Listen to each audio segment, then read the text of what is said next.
소득세를 하겠습니다. 부가가치세 파트는 신고서랑 부속명세서 이렇게 끝냈고요. 총 배점은 10점입니다. 부속명세서가 3점, 신고서가 5점, 그리고 전자신고하는 게 2점 이렇게 해서 총 10점으로 나오고요. 그리고 이제 소득세 실무 파트는 총 15점입니다. 총 15점. 일단 뭐 시험에 나오는 거 위주로만 볼 텐데 그리고 전체적인 틀은 알아야 되니까 좀 개괄을 해볼게요. 소득세. 소득세를 배우는 이유는 우리 회사가 직원을 고용하잖아요.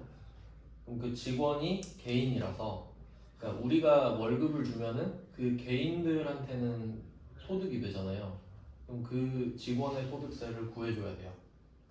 그 소득세를 구해서 원천징수를 하기 때문에. 그래서 우리 직원들을 위해서 알아야 된다라고 생각을 하시면 됩니다. 직원들은 세법을 잘 모르니까 우리가 대신 세금을 구해서 원천징수를 해주자는 거죠. 연말정산도 해주고. 그래서 직원들은 일단 뭐 하면서 설명드릴게요. 소득세는 그 주체가 누구냐면 거주자입니다. 거주자.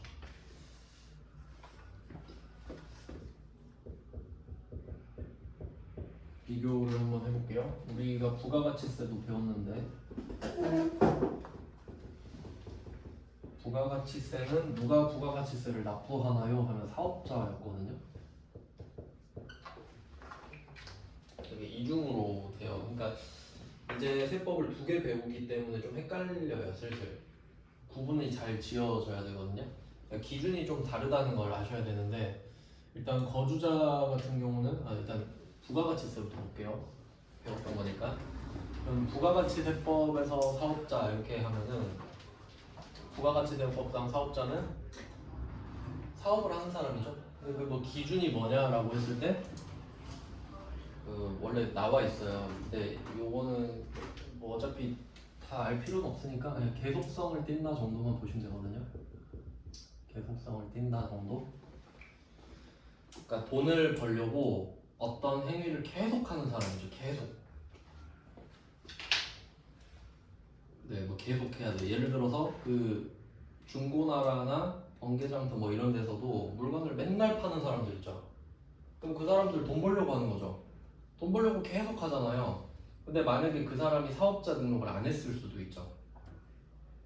그럼 그렇다고 국세청이 얘는 사업자 등록을 안 했으니까 부가세를 못 걷겠네 이러겠어요? 아니지. 기준을 정해놨잖아요. 그러니까 만약에 방금처럼 사업자 등록을 안 해놓고 막 그 중고나라에서 물건을 맨날 파는 거야. 그리고 돈을 벌잖아요. 그럼 정식으로 사업 등록해서 부가세 걷어서 내는 사람은 바보가 되죠. 그러니까 국세청이 그냥 법을 정해놨어. 야, 너 돈 벌려고 그거 계속하면 너 사업자야. 그럼 걔가 그러겠죠. 저 사업자 등록 안 했는데요. 그래도 너 사업자야. 그러니까 부가세 내놔. 이렇게 뜯어간다는 소리예요. 이해되시죠? 근데 여러분이 안 쓰던 물건을 뭐 중고나라에 한 번 팔았다. 그건 사업이 아니지. 계속성이 없으니까. 이해되시나요? 그러니까 우리는 중고나라에 팔 때 부가세를 안 걷어도 되고 안 내도 되는 거예요. 사업자가 아니기 때문에. 근데 계속 파는 사람은 원래는 사업자 등록을 하고 부가세까지 걷어서 내야 된다는 소리입니다. 그 네이버페이, 그 스마트 스토어 그런 사람들처럼. 그래서 부가가치세에서 기준은 네가 사업을 하냐 마냐였어요. 그럼 우리는 사업자가 보통 아니죠. 여기 계신 분들은 사업자일 수도 있지만 저는 아니거든요. 일단 전 근로소득자. 사업자긴 하네 지금 분류가. 그럼 소득세 거주자 이건 어떻게 되냐면 저는 거주자죠. 거주자는 기준이 2개가 있는데 그냥 말로 설명드리면 첫 번째는 국내에 주소가 있다. 여러분 국내에 다 주소 있으시죠? 그럼 거주자예요. 그러니까 지금 저는 사업자네요. 어떻게 보면 저는 거주자면서 사업자거든요. 근데 거주자면서 사업자가 아닌 사람도 있을 수 있겠죠. 뭐 그런 식으로 분류가 될 수도 있고, 그리고 거주자가 아니고 사업자가 아닌 사람도 있을 수 있겠죠. 그럼 이 거주자는 그 첫 번째 기준이 그거였잖아요. 국내 주소가 있냐.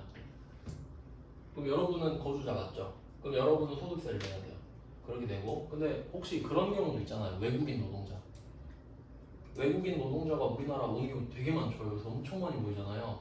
그럼 그 사람들이 돈 벌러 와가지고 여기 주소 없을 수도 있잖아요. 집을 어떻게 사겠어 외국 와가지고. 그럼 그냥 회사에서 먹고 자고 그럴 수도 있죠. 그럴 수도 있잖아요. 그렇게 되면은 이 사람은 주소가 없는데 그래도 그 기준을 183일 이렇게 정해놓거든요. 183일. 183일은 1년을 반으로 쪼갠 거예요. 365를 반으로 하면 182.5거든요. 그걸 반올림 한 거겠지.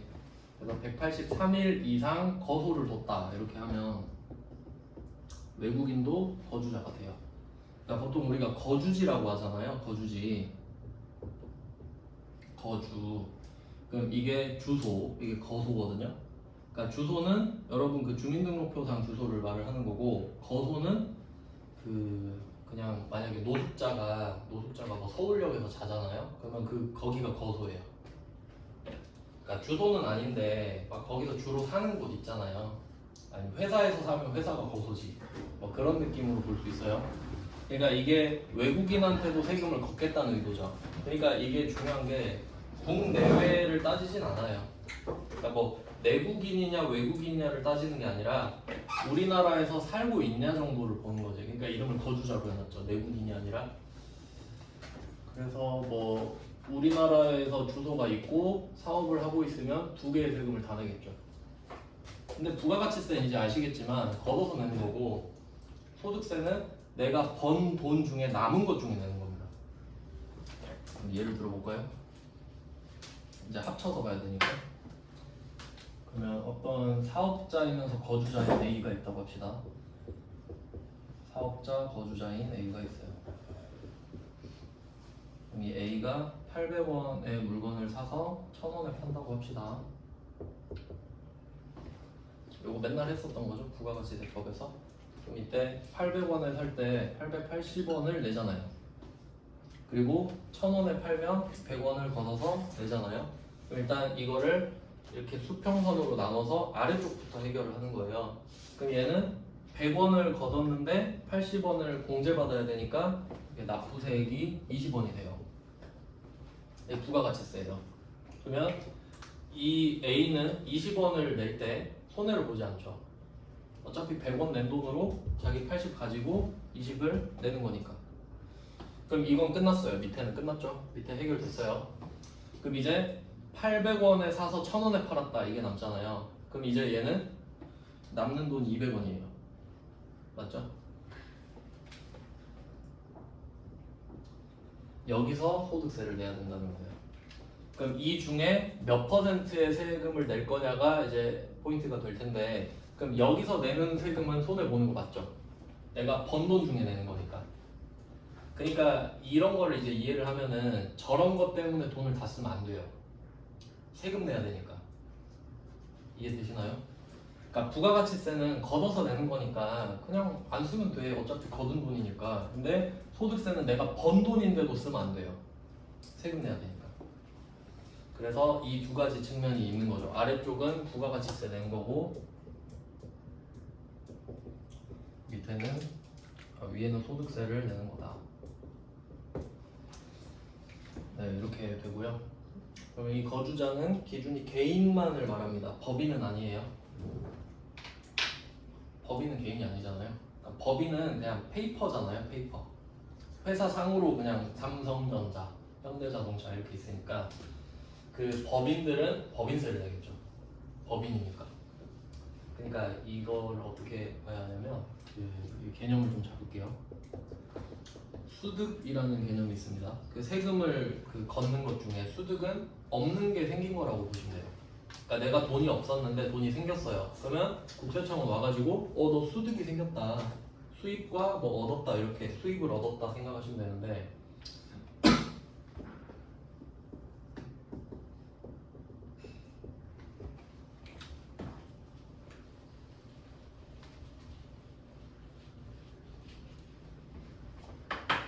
그럼 돈을 버는 주체가 개인도 있고 법인도 있죠.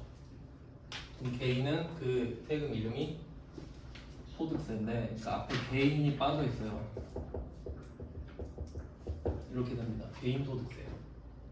그러니까 개인을 빼버린 겁니다. 그러니까 개인이 내는 소득세라는 뜻이고, 법인은 법인세 내겠죠?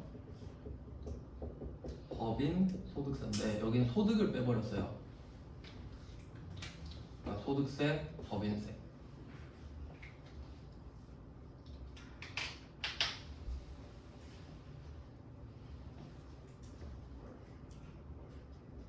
네, 이렇게 정리가 되는 거예요. 그러니까 세법상으로 보면은 그 뭔가 돈을 벌어들이는 주체 있잖아요. 그럼 그 주체는 반드시 개인 아니면 법인이어야 돼요. 반드시. 그러니까 막 애매한 집단도 있잖아요. 막 예를 들어 개모임 해가지고 그 펀드 해가지고 돈 벌다 뭐 그럴 수도 있을 텐데, 그럼 돈을 벌잖아요. 그러면 그 집단을 개인으로 할 건지 법인으로 할 건지 정해야 돼요. 돈을 벌어들이기 때문에. 그러니까 그 아파트 회계도 따로 있잖아요. 그 아파트 관리소 있죠. 거기도 그 등록해야 되거든요. 돈을 벌잖아, 관리비로. 그러면 법인 아닌 개인이에요. 아니면 뭐 개인으로 보는 뭐 집단 이렇게 할 수도 있고 법인으로 볼 수도 있고, 어쨌든 둘 중에 하나는 돼야 돼요.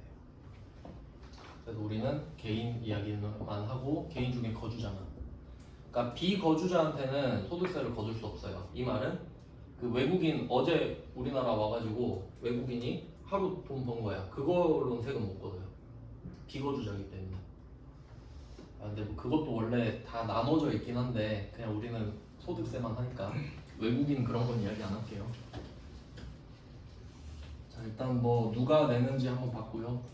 그다음 이제 체계를 좀 볼게요. 체계가 굉장히 좀 부가세에 비하면 복잡한데 일단 있는 그대로 적어 볼게요. 자, 일단 좀 전반적으로 크게 볼게요. 소득세는 총 8개가 있어요. 세금이. 이자, 배당, 사업, 근로, 연금, 기타, 퇴직, 양도, 이렇게 8개가 열거돼 있습니다. 근데 거의 대부분의 법들이 이렇게 열거를 하죠. 그러니까 약간 좀 당연한 말인데, 예를 들어서 신호 위반을 하면 벌금 얼마다 이렇게 법에 써 있어요. 그럼 신호 위반하면 벌금 내겠죠. 근데 예를 들어서 뭐 안 써 있어. 그냥 뭐 침 뱉으면 돈 낸다 이런 게 안 써 있어. 그럼 침 뱉어도 뭘 할 말이 없는 거예요. 약간 그런 느낌. 그러니까 법은 기본적으로 열거주의. 여기에 적힌 대로만 할 수 있어요. 그러니까 법을 잘 만들어야죠, 애초에. 그래서 이 8개만 과세를 하겠다라는 거거든요. 그럼 한번 비교를 해볼게요. 무슨 말인지. 그럼 내가 개인 입장으로서 이자 받을 수 있죠? 뭐 예금 들어갖고 이자 받을 수 있죠? 그럼 이건 소득세네요. 이자 소득세. 배당 받을 수도 있죠. 삼성전자 주식에서 배당이 나왔다. 그럼 배당 소득세. 사업해서 돈 벌었다. 사업 소득세. 그럼 일해서 돈 벌었다. 근로소득세. 보통 이제 이거밖에 없죠, 거의. 그러니까 이 소득세의 종류가 8개가 있는데 대부분의 사람들이 이 중에 근로소득밖에 없어요. 그러니까 근로소득이 곧 소득이 되는 거지. 거의 그래요. 그러니까 회사가 내 모든 소득을 다 알고 있잖아요. 근로소득밖에 내가 없으면. 그럼 그 회사가 연말정산을 해줘 버리는 거야, 그냥. 어차피 너 우리한테밖에 돈 안 받잖아. 내가 해줄게. 넌 안 해도 돼. 근데 만약에 내가 따로 뭔가 소득이 더 있어요. 그러면 회사가 연말정산 해준 그 서류랑 내가 그 추가로 번 돈을 같이 5월에 신고를 따로 해야 됩니다. 그 종합소득세 신고. 그러니까 이건 소득세인데 또 합쳐서 부르는 게 있거든요. 일단은 사업 근로 이렇게 있고, 그다음에 연금은 연금 받으면, 그다음에 기타는 일시적인 소득이 있어요. 그래서 이 6개를 묶어가지고 종합과세를 해요.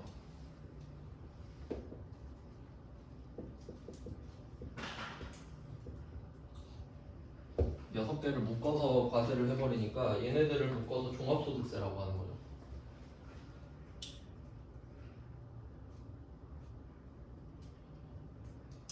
그래서 5월에 신고를 하죠. 5월에. 이제 곧 한 달 정도 남았네요. 그럼 종합과세를 하고 얘는 분류과세를 합니다. 따로따로.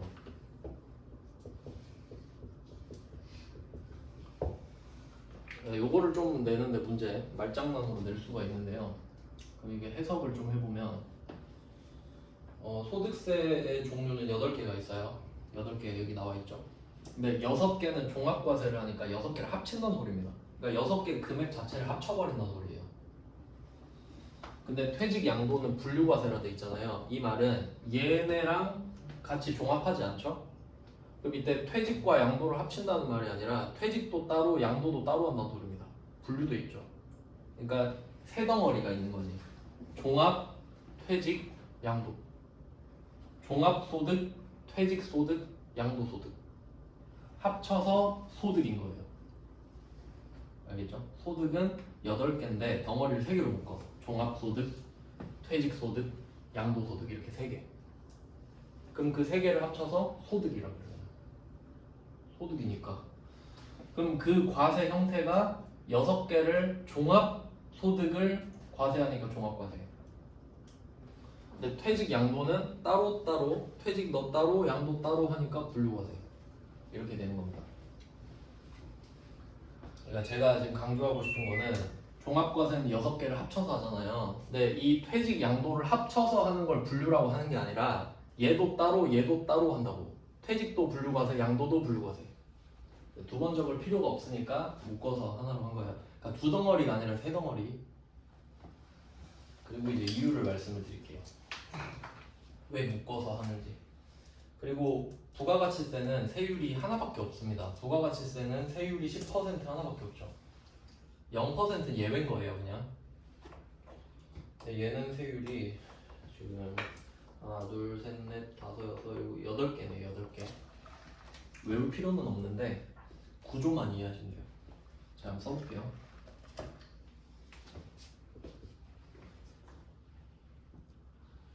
외울 필요는 없는데요. 그냥 구조를 이해해야 돼서 쓰는 거예요. 이거 그냥 내 인터넷 치면 다 나옵니다.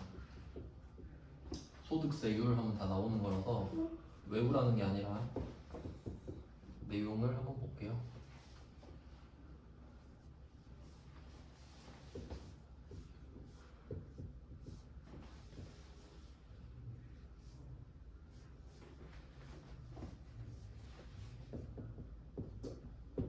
이렇게 구간이 있어요. 구간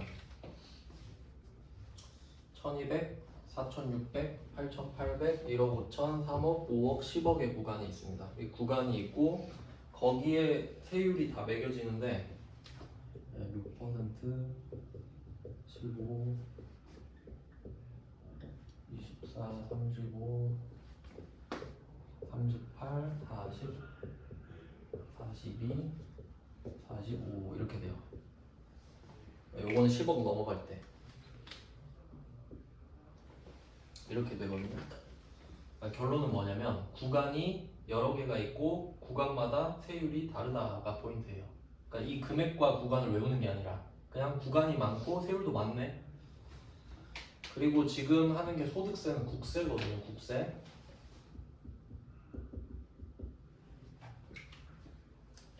소득세가 1년에 한 90조 정도 거쳐요.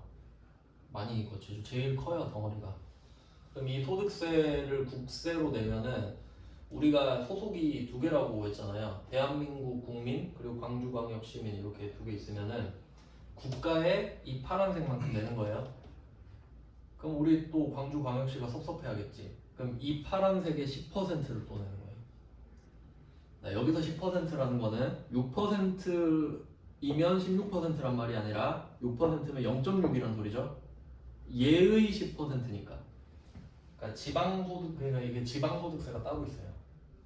지방소득세가 따로 있다. 그러니까 실제로는 1.1을 곱해야 돼요. 그러니까 만약에 저기 끝에 45% 걸려 있잖아요. 그럼 실제 내는 세율은 49.5인 거야. 1.1이니까. 그리고 얘 이름은 정확히 아셔야 돼요. 한계세율입니다. 한계세율. 뜻이 되게 중요한데 한계라는 뜻이 이게 경제에서 어떻게 쓰냐면 하나가 추가될 때라는 뜻이거든요.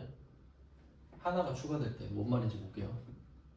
그러니까 한 단위가 추가될 때라고 하는데 정확히 말하면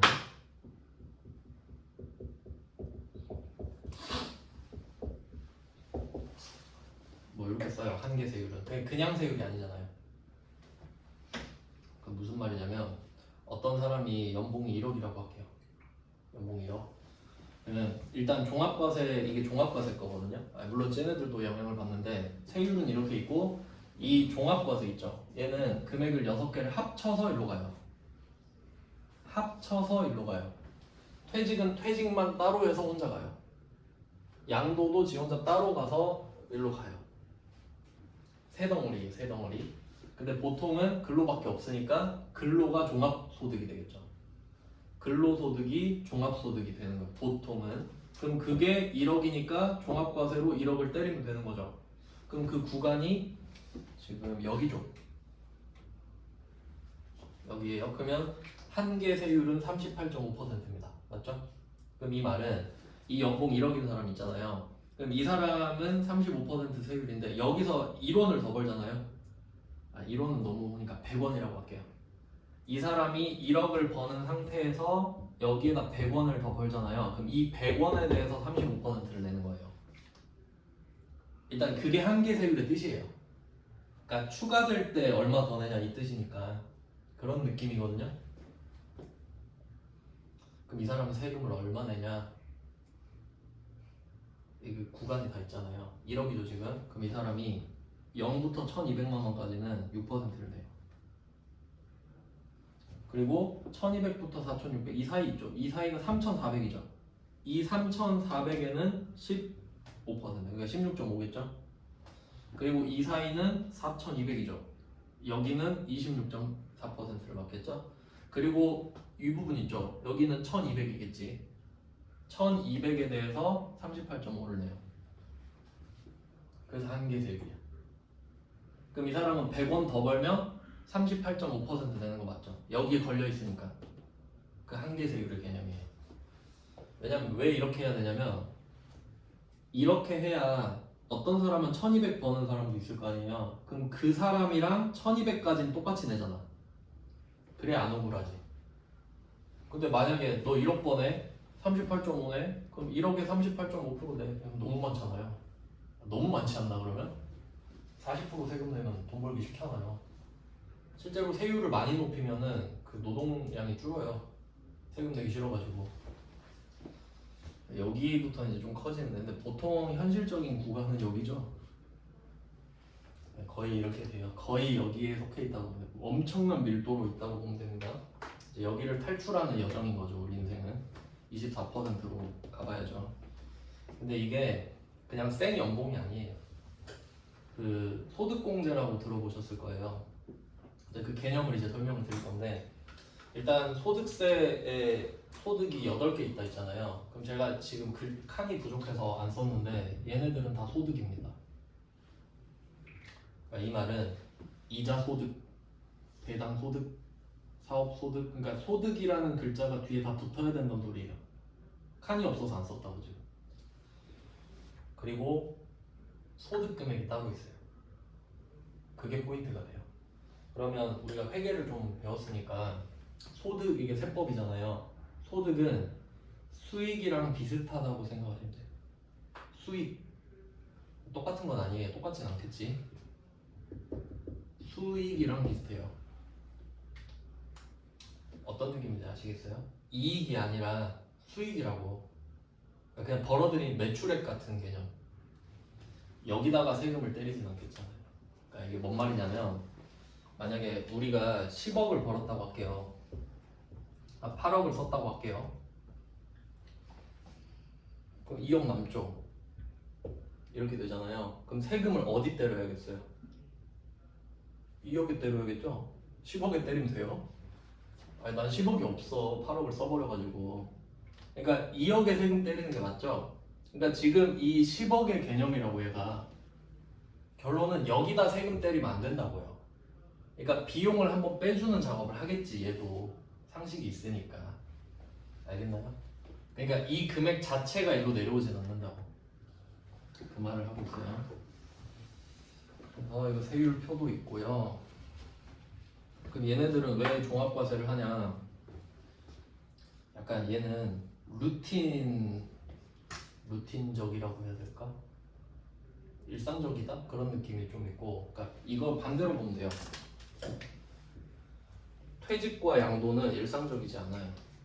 여러분 뭐 퇴직을 매년 하시진 않죠. 양도도 매년 하진 않잖아요. 그러니까 퇴직과 양도는 뭔가 함축적이에요. 그러니까 만약에 퇴직을 한다라는 거는 몇 년을 근무하다 퇴직한다는 거고, 양도를 한다는 것도 뭐 몇 년 묵혀뒀다가 아파트를 양도한다 이런 느낌이잖아요. 그러니까 몇 년의 결과물이 그냥 한 방에 표현되는 것뿐이죠. 퇴직과 양도는. 근데 이거를 반대로 얘네들은 일상적이잖아요. 만약에 내가 이자를 받는다면 1년에 한 번, 또 1년에 한 번 이런 식으로 받을 거고, 예금을 계속 든다면요. 배당도 뭐 그럴 거고, 사업과 근로가 사실 제일 중요하거든요. 우리가 먹고 살려면 근로 계속 해야 되죠. 사업도 계속 하고. 그러니까 얘네들은 그냥 일상적이다 이 말이지. 일상적이니까 그냥 더하자. 이렇게 더해서 밑으로 집어 넣는 거예요. 그래서 종합과세가 제일 중요하고요. 그러니까 이게 종합소득세가 되는 거지. 이 6개를 5월에 신고하는 거예요. 그러면 퇴직 양도는 언제 신고하냐? 그러니까 얘네들은 일상적으로 일어나잖아요. 그러니까 그냥 5월에 하라고 했어요. 작년에 일어난 1년치를 5월에 하세요. 뭐 이런 식으로 한 거지. 그냥 하면 되죠. 아, 작년 거요? 하고 데이터 가져와서 하면 돼요. 근데 퇴직과 양도는 있는 사람도 있고 없는 사람도 있죠. 근데 퇴직 양도도 5월에 같이 해. 그러면 좀 민망해지는 상황이 생기는 거예요. 전 없는데 왜 신고하러 왔죠? 이렇게 돼버리니까. 그럼 이거는 있는 사람만 그때그때 하세요가 돼요. 퇴직을 하셨나요? 그럼 퇴직한 몇 개월 이후에 하세요. 따로. 양도했어요? 그럼 양도하고 몇 개월 뒤에 하세요. 이렇게 정해놨지. 그게 효율적이죠. 근데 이 중에는 분명히 뭐가 있을 거거든. 그러니까 얘는 정기적으로 신고를 하라 그랬어.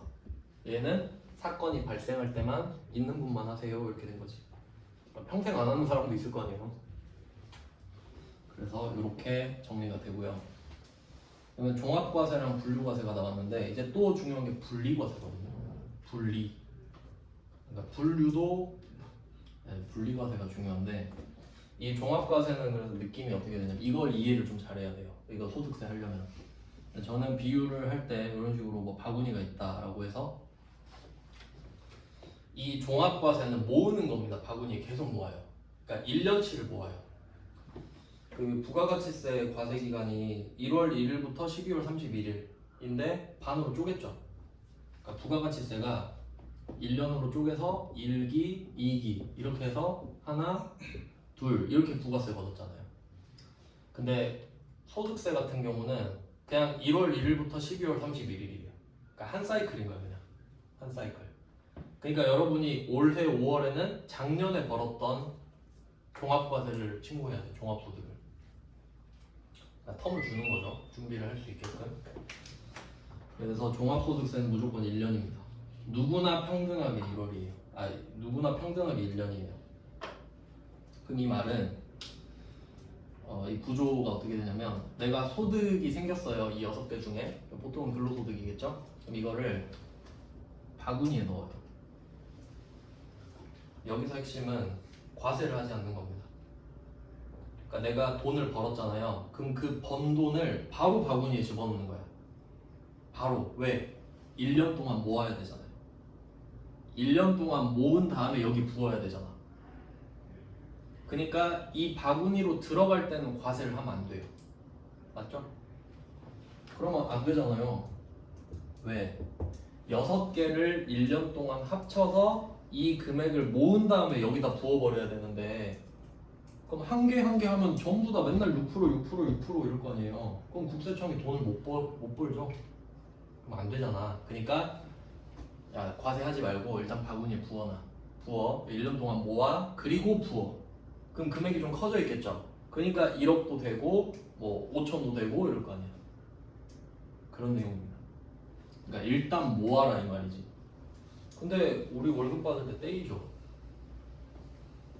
그거는 안타깝게도 우리를 못 믿는 거죠. 그러니까 우리가 그 세금에 대한 지식이 없다고 생각하기 때문에 월급 받으면 다 써버릴 거라 생각하는 거야. 그럼 우리 월급 받았는데 다 써버리면 세금 못 내잖아요. 그럼 국세청은 곤란해지죠. 교육을 시킬 수도 없고. 그러니까 회사한테 뭐라 그래요? 빼고 줘라. 나한테 그냥 쏴. 이러면 우리는 강제로 돈을 못 쓰게 되죠. 그런 기능을 하는 거예요. 그러니까 원래는 과세를 하면 안 돼. 근데 우리를 못 믿으니까 그런 겁니다. 그러니까 회사가 그 중간 역할을 해줘 버리는 거지. 좀 예외라고 보시면 되고요. 그래서 요거를 모아가지고 붓는데, 근데 반대로 그런 거 있죠. 로또 당첨됐다 이런 거 생각해 볼게요. 복권 당첨. 뭐 당첨돼 보신 분도 있겠지만, 그러니까 소액 말고요. 막 5천 원, 5만 원 말고 그건 세금 안 떼죠. 100만 원 정도 되면 이제 그때부터 세금을 떼잖아요. 100만 원도 안 떼나? 근데 뭐 몇 억 되면은 그 아시잖아요. 만약에 여러분 10억이 당첨되면은 10억을 다 받을 수 있을까? 그건 아시죠? 못 받는 거. 그러면 복권은 기타 소득이거든요. 왜냐면 일시적이라서. 우리가 매달 당첨되는 건 아니니까 어쩌다가 한 번 들어오는 기타 소득이거든요.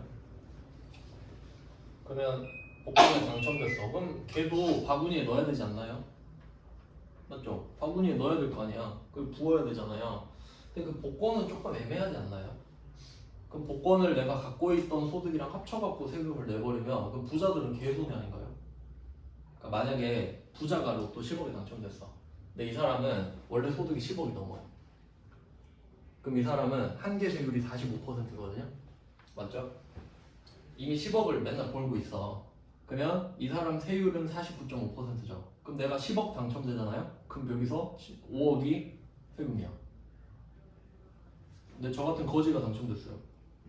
그러면 여기 차곡차곡 쌓이겠죠. 그럼 약간 좀 형평성에 문제가 있지 않나? 그리고 국세청 입장으로 생각해봐요. 국세청이 돼보세요, 여러분이. 국세청은 진짜 개꿀인 게 뭐냐면 매주 로또 당첨자가 나오죠. 근데 누군지 상관이 있나? 없지. 난 그냥 세금만 걷으면 되니까. 그러면 국세청 입장에서는 누가 당첨돼도 똑같은 세금을 걷는 게 마음 편하지 않나요? 맞죠? 그러니까 누가 당첨돼도 네가 되든 똑같은 세금이 착착착 들어와야 계획을 세울 수 있잖아. 아, 다음 주는 얼마 들어오겠군. 이렇게 되니까 그렇게 되려면 원천징수를 하면 됩니다. 원천징수를 해버리면 돼. 그러니까 바구니에 넣지 말고 주기 전에 야 내가 세금 떼고 줄게. 그렇게 해버리면 누가 받든 똑같은 세금을 떼놓고 줘버릴 수 있죠. 그게 분리과세예요.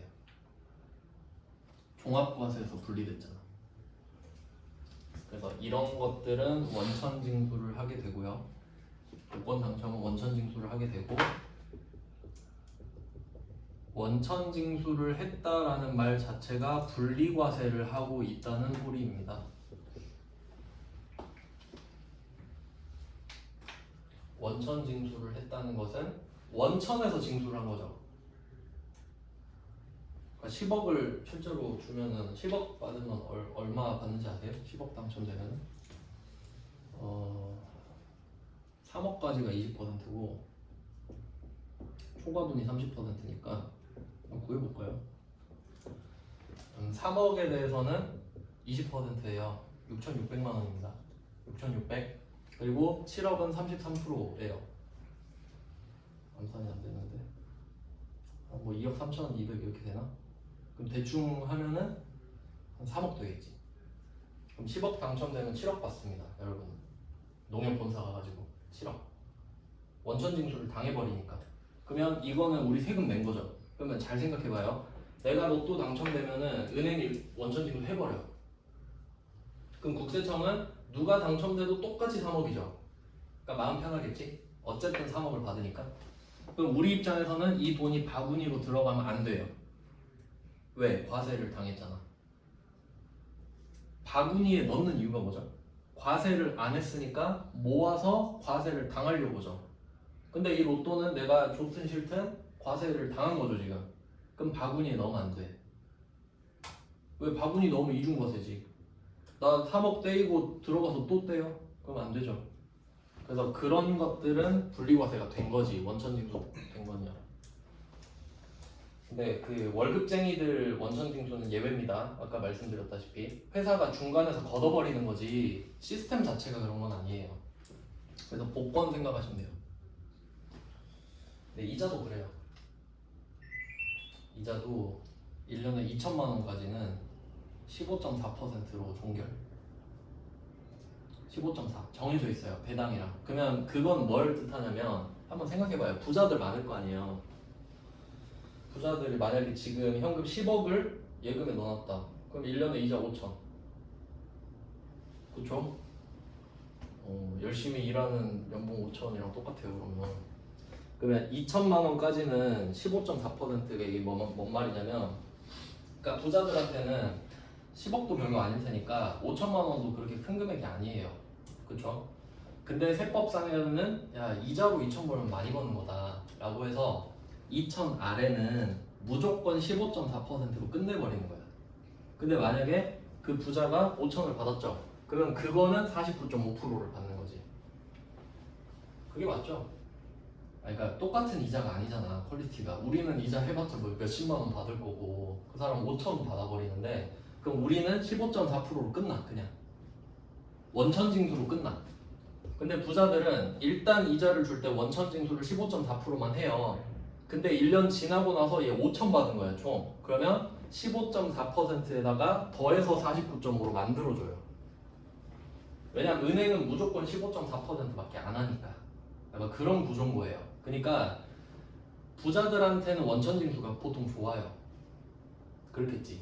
왜냐면 뭐 원천징수 세율을 50% 하는 그런 건 없으니까. 그러니까 이자 배당 이런 게 좀 낮게 책정이 돼 있는 거지. 그러니까 원천징수가 기본적으로 유리하다 정도로 생각하시면 돼요. 네, 그런 내용이 있어요. 그래서 여기서 포인트는 종합과세와 분리과세와 분류과세 인 거죠. 이 구조를 일단 이해해야 돼요. 그러니까 소득이 8개가 있다. 이 중에 6개는 묶어서 과세를 한다. 종합소득을 종합과세하는 거죠. 종합소득을 종합과세해. 그럼 어떻게 하냐? 일단 얘네들 소득이 생기면 과세하지 말고 바구니에 넣어서 모아. 그리고 1년 동안 모아서 여기다 부어. 이게 종합과세. 근데 그 중에 복권이 당첨됐는데 어떡하죠? 하면 그건 원천징수를 이미 당했죠. 그건 종합과세와 분리해서 과세를 한 거잖아요 이미. 그러니까 얘는 종결. 그럼 넌 끝났어. 됐어. 복권은 여기 넣지 마. 이렇게 된 거지. 세금 문제가 없는 거니까 이제. 그러니까 우리가 흔히 소득으로 잡힌다라는 말은 세금 문제가 안 끝난 것들이에요. 그러니까 소득으로 잡혀 있지. 그러니까 그걸 잡아서 어떻게 해요? 한 방에 때려버려야 될 거 아니야. 그러니까 로또 복권 당첨된 건 소득이 안 잡히겠지. 물론 그 서류상으로는 있는데 그 이 기준에선 안 잡힌다는 거예요. 종합과세 기준. 잡을 이유가 없잖아. 그래서 보통 그 은행에서 대출 받을 때 소득이 잡힌다 이런 말이 요 종합과세 이쪽을 일반적으로 말을 하는 거지. 그리고 한 개 더 있어요. 시험에 잘 나오는데 복권 당첨이랑 일용직은 좀 잘 외워두셔야 돼요. 일용근로소득.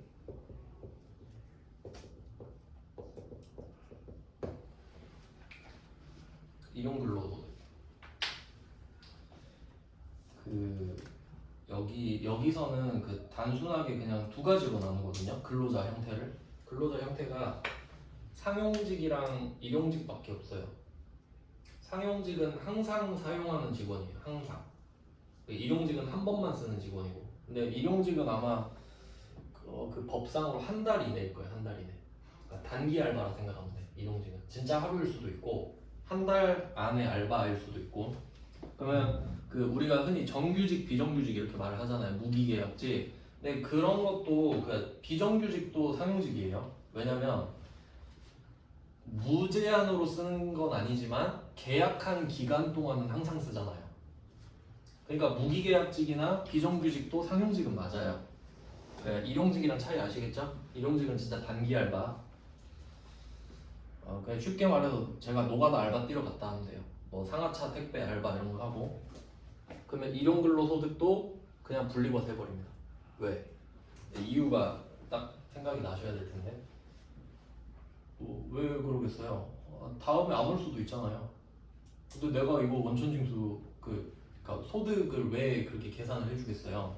그러니까 그냥 오늘 알바하러 온 사람한테 그냥 오늘 거 그냥 줘버리는 거지. 원천징수 하고 그 내줘버리고 끝. 단기니까. 그러면 이때 이 일용근로소득자도 소득이 안 잡히겠네. 종합과세.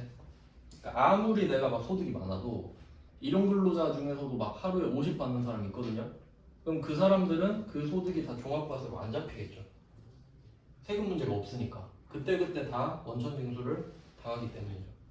이 두 개는 시험에 잘 나옵니다. 그러니까 얘 둘은 이 바구니에 안 들어가 있겠죠. 이미 과세를 당했기 때문에 원천징수의 형태로.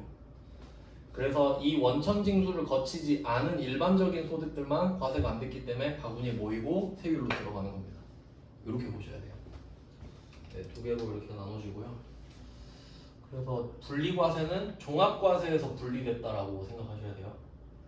그러니까 사실 분류과세나 분리과세나 뜻이 비슷할 거 아니에요. 그러니까 그냥 차이를 두는 거지. 분류과세는 퇴직 양도한테만 쓰는 말이고 분리과세는 종합과세에서 분리됐다는 뜻이다. 이렇게 그냥 구분을 하는 거예요. 네, 이렇게 하면 일단 좀 이론적인 내용을 설명드렸고요. 그럼 세율이 있는 이유 하고 적용되는 이유. 그러면 퇴직이랑 양도는 지들끼리 따로따로 한다 했잖아요. 이유는 아까 말씀드렸다시피 몇 년 동안의 결과물일 수도 있는데 이걸 1년에 때려버리면 손해 아니냐 이거지. 그러니까 예를 들어서 내가 퇴직을 10년 있다가 퇴직을 해서 뭐 퇴직금 한 1억 받았다 할게요. 그럼 1억을 여기다 막 때려버리는 거야. 근데 우리는 이거 10년 동안 모은 거거든요. 그럼 아니 상식적으로 10년 동안 나눠서 1000 이렇게 가야 되는 거 아니에요. 그러니까 그런 방법으로 따로 해. 양도소득도 마찬가지겠죠. 양도소득을 만약에 내가 아파트를 5억에 팔았다. 그럼 5억에 때리는 게 아니라 너 얼마에 샀어? 너 3억이요. 그러면 5억에서 3억 빼겠죠.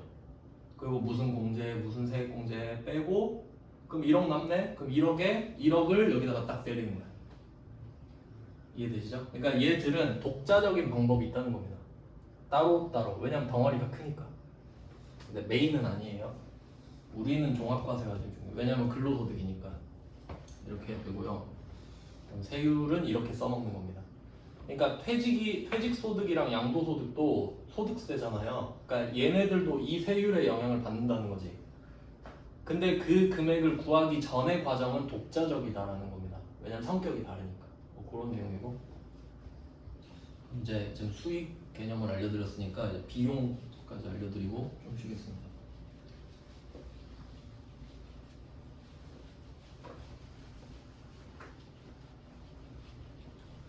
그럼 얘네들도 쓴 돈이 있을 거 아닙니까? 그러니까 사업이 여기서는 사실 제일 중요한데 원래 사업소득이 좀 재밌는데 우리 시험 범위가 아니에요. 그럼 사업소득으로 만약에 생각을 해보면 어떤 사람이 사업으로 10억을 벌었대요. 근데 제 친구는 얼마 벌었는지 잘 모르더라고요. 제가 좀 알려줬는데 그러면 사업해서 뭐 10억 벌었다 하면 그건 매출액인 거죠. 근데 문제는 내가 10억을 버느라 11억을 쓸 수도 있는 거잖아요. 그럼 그건 세금 안 내겠죠. 그러면 여기서 사업소득이 있다 하면은 사업하면서 쓴 돈 있잖아요. 이제 그걸 필요경비라고 하는데 실제 용어예요. 그러니까 사업자가 근로소득자보다 훨씬 유리해요. 예를 들어 차를 사는 걸로 한번 생각해 볼게요. 근로소득자는 필요경비가 없고 소득공제가 있어요. 그러니까 얘네들이 비용인 거야. 그러니까 얘가 수익이라 그랬잖아요. 그러니까 얘가 비용인 거지. 얼마 썼어? 이렇게 되거든요. 두 개밖에 없습니다. 근데 소득마다 달라요. 다 다른데 근데 우리는 이 정도만 알면 될 것 같아. 그러면 만약에 내가 차를 산다라고 해볼게요. 이것까지만 하고 좀 줄게요. 그러면 소득공제는 뭐냐면 여기에 위에 있는 애들을 다 소득이라고 했잖아요.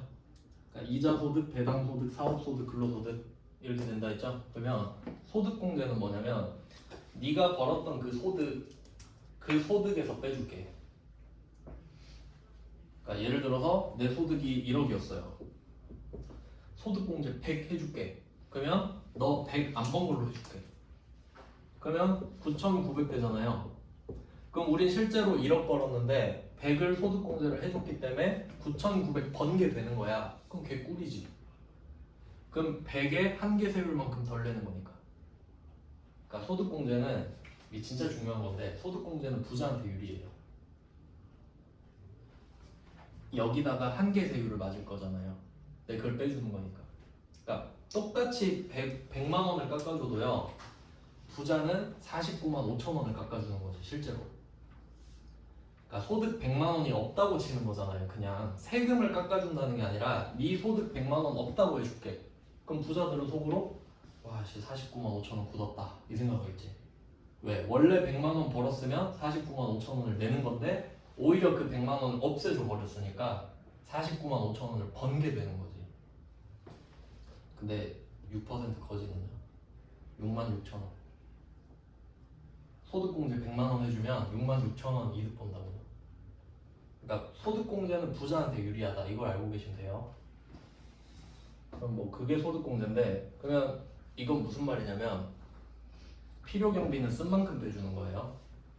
그럼 이 말은 여러분이 만약에 연봉이 4천이다 4천을 다 쓸 수도 있잖아요.